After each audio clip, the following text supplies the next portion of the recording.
साहब आपको दो तरह के स्टूडेंट्स नजर आएंगे। पहले वो जो हमेशा आपको पढ़ते मिलेंगे, हमेशा स्टडी करते मिलेंगे और उन्हें देखकर आपको भी लगेगा कि ये लड़का बेहतर मार्क्स लेकर आएगा, अच्छा पढ़ाई कर रहा है। 2-2 घंटे, 4-4 घंटे, 6-6 घंटे, 10-10, 12-12 घंटे पढ़ाई करता मिलेगा। और दूसरी तरफ कुछ ऐसे लड़के भी होते हैं जिन्हें पढ़ाई में ज्यादा मन ही नहीं लगता, मस्ती करते हुए नजर आएंगे, टाइम स्पेंड करते हुए नजर आएंगे, दूसरों के साथ एंटरटेनमेंट करते नजर आएंगे, हंसते खेलते नजर आएंगे। और मजे की बात साहब ये है कि वो लड़का जो हमेशा पढ़ता हुआ नजर आया है उसी का रिजल्ट कमजोर हो जाता है।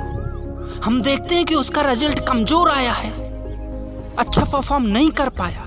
और वहीं दूसरी तरफ वो लड़का जो एंटरटेनमेंट करता रहा है, पढ़ाई नहीं करता रहा है, हमें लगता रहा है कि ये पढ़ाई वढ़ाई नहीं करते, इसके मार्क्स ठीक से नहीं आते, उसी लड़के के मार्क्स बेहतर आ जाते, वही लड़का अच्छा परफॉर्म कर जाता है। और ये सब देखकर हम आश्चर्यचकित हो जाते हैं, क्योंकि वो आपके साथ उतना ही टाइम स्पेंड करता है जितना कि आप करते हो, उतनी ही मस्ती करता है जितने कि आप करते हो। और हो सकता है कि वो आपसे ज्यादा मस्ती करता हो, ज्यादा टाइम स्पेंड करता हो, लेकिन रिजल्ट आपसे बेहतर होता है, मार्क्स आपसे अच्छे लेकर आता है। और आप सरप्राइज्ड हो जाते हो कि यार ऐसा कैसे हो सकता है। और फिर आप कोशिश करते हो जानने की कि भला एक ही क्लास में पढ़ने वाला लड़का, वही सब्जेक्ट से पढ़ने वाला लड़का, वही टाइम पीरियड में, वही एनवायरनमेंट, वही टीचर, वही संस्था में पढ़ने वाला लड़का, हमारे साथ पढ़ने वाला लड़का भला इतने अच्छे मार्क्स लेकर कैसे आता है, भला इतना अच्छा परफॉर्म कैसे कर जाता है, क्या फर्क है उसमें और हमसे। तो मेरे दोस्त आइए हम जानने की कोशिश करते हैं कि इतना फर्क कैसे, आखिरकार वो ऐसा क्या करता है जो उसके मार्क्स में और हमारे मार्क्स में इतना डिफरेंस आ जाता है, इतना फर्क आ जाता है। तो मेरे दोस्त मैं कुछ पॉइंट्स डिस्कस करना चाहूंगा, और यदि आपने ये पॉइंट्स समझे और सुने तो मैं 100% कह सकता हूं कि आप मानेंगे कि जो मैं कह रहा हूं वो सच है, यही सच है। पहला पॉइंट, कंटिन्यूटी और कंसिस्टेंसी इन स्टडी। जी हाँ, वो लड़का अपनी स्टडी में कंटिन्यूटी और कंसिस्टेंसी का पूरा ख्याल रखता है। इट मीन्स निरंतरता और स्थिरता का ख्याल उसे हर वक्त होता है। अपनी स्टडी में, अपनी परफॉर्मेंस में कंसिस्टेंसी और कंटिन्यूटी, जिसे हम हिंदी में बोलें तो निरंतरता और स्थिरता का हमेशा ख्याल रखता है। जो दिन भर क्लास में, कोचिंग में मस्ती करता है, जिसको देखकर आप ये कहते हो कि इसकी मार्क्स नहीं आने वाली, ये पढ़ता ही क्या है, वही लड़का टॉप करता है या अच्छे मार्क्स लेकर आते, तो उसका एकमात्र रीजन है कि उसकी कंसिस्टेंसी और कंटिन्यूटी, जो आप नहीं कर पाते। वो दिन भर आपके साथ कहीं भी रहे, दिन भर आपके साथ कितना भी टाइम स्पेंड करे, दिन भर वो कितनी भी मस्ती करे, लेकिन जब वो घर पहुंचता है तो वहां उसके खुद के बनाए गए रूल्स और रेगुलेशंस होते हैं। वो 1 घंटा पढ़ाई करता है तो मेरे दोस्त वो 1 घंटा ही पढ़ाई करेगा। यदि वह सुबह 2 घंटे पढ़ाई करता है तो मेरे दोस्त सुबह वो 2 ही घंटे पढ़ाई करता है। यदि शाम को उसे 2 घंटे पढ़ाई करना है तो मेरे दोस्त शाम को वो 2 ही घंटे पढ़ाई करेगा। यदि वो हर सब्जेक्ट को 1 घंटा देता है तो मेरे दोस्त हर सब्जेक्ट को 1 ही घंटा देगा। हाँ, ज़्यादा जरूरी होने पर इधर को उधर हो सकता है, मैं ये नहीं कहता, लेकिन वो अपनी कंसिस्टेंसी, कंटिन्यूटी बनाए रहेगा। जबकि ऐसा हम नहीं कर पाते, हमारा कोई भरोसा नहीं है। हमने लाख सोचे कि आज पढ़ाई कर लेते हैं, बोर्ड एग्जाम है, कहीं फेल ना हो जाए, अब पढ़ाई शुरू करते हैं और करते हैं। आपने ये सब सोचकर पढ़ाई करी, आज आपने 1-1 घंटे हर सब्जेक्ट को दिए, लेकिन कल का भरोसा नहीं है। कल पता चला आपने 6-7 घंटे एक ही सब्जेक्ट को दे डाले। आपने 1-2 दिन लगातार पढ़ाई करी, पता चला अगले 3-4 दिन आपने पढ़ाई ही नहीं करी। आज आपने 1 हफ्ता लगातार पढ़ाई कर ली और पता चला दूसरा हफ्ता 2-3 हफ्ते आप गोल कर गए।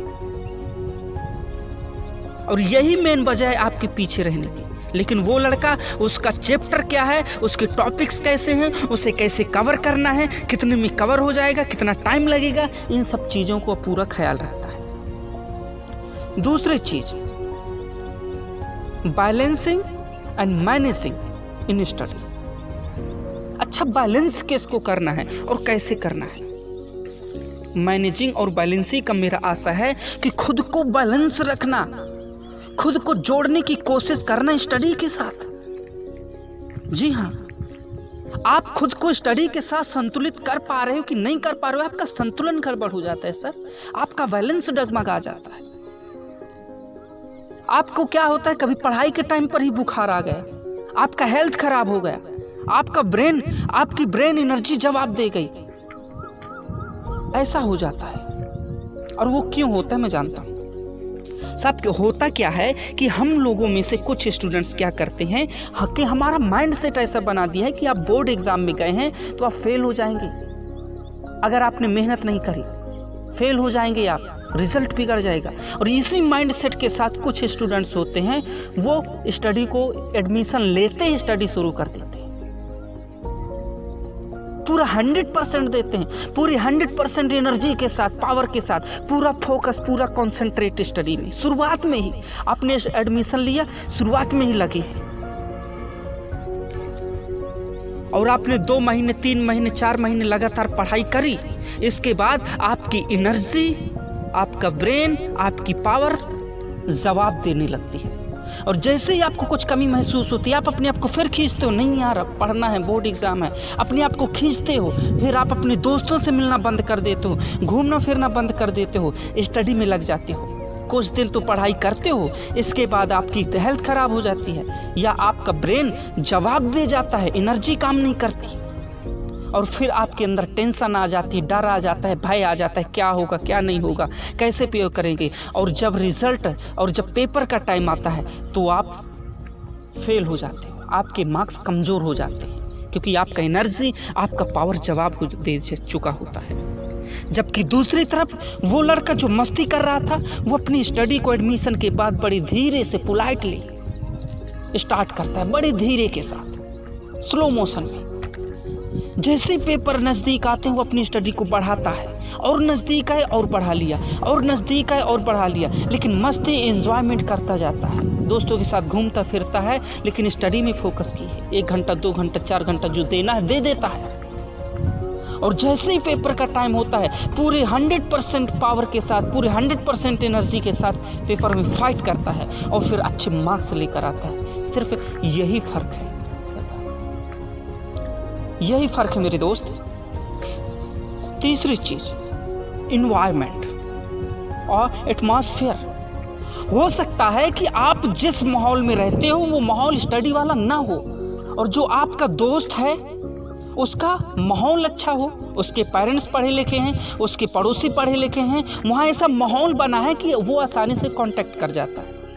लेकिन आपके घर में ना कोई पढ़ा लिखा, ना आपके पास पड़ोस में कोई पढ़ा लिखा, ना आपकी फैमिली में कोई पढ़ा लिखा, इस वजह से आपका माहौल नहीं बन पा रहा।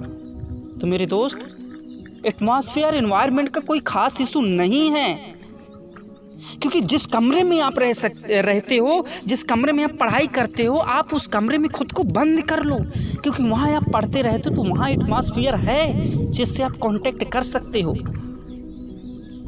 और तब तक ना निकलो जब तक कि आप अपना डेली रूटीन फॉलो ना कर लो। आप डेली रूटीन में 2 घंटे सुबह की स्टडी में देते हैं तो मेरे दोस्त, आप 2 घंटे अपने कमरे से बाहर ना निकलें। पता चला आप स्टडी के टाइम में बाहरी इन्वायरमेंट के बाहर आ गए तो आपके मम्मी ने ही कह डाला, बेटा दूध लिया, आपके पापा ने कह दिया पेपर उठा लाना, आपकी दीदी ने कह दिया भैया ऐसी चीज़ कर दो, आप बाहरी इन्वायरमेंट में आए और आप ख़त्म। तो मेरे दोस्त, आप इन्वायरमेंट खुद से बना सकते हैं, कोई ख़ास इशू नहीं है। और भी बहुत सारे टॉपिक्स हैं, जैसे कि आपका बैकग्राउंड नहीं कमज़ोर होगा तो बैकग्राउंड का भी खास इशू नहीं। यदि आप एक ही क्लास में हैं, और एक ही एवरेज परफॉर्म दे सकते हैं, तो आपका बैकग्राउंड कमजोर नहीं है।